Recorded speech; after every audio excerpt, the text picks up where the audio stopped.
जय जोहार दोस्तों, मैं गोपाल आदित्य आप जो स्वागत है मोर चैनल छत्तीसगढ़ी में। दोस्तों आज मैं आ चुके हैं सेक्टर 5 के दुर्गा पंडाल आप मतलब दिखाएगा।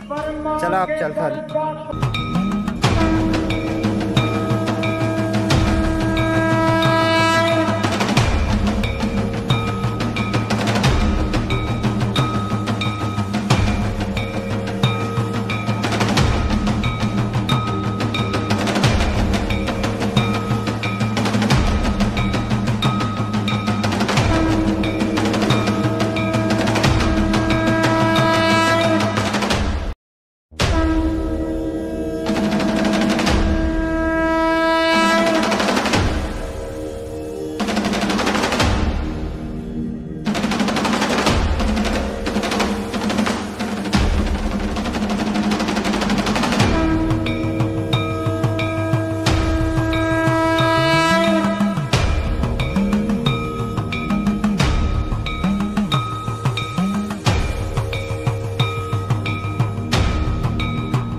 और दोस्तों यहाँ पे भंडारा है, आप देख सकते हो। यहाँ पे भंडारा है, आप आगे प्रसाद भी खा सकते हो।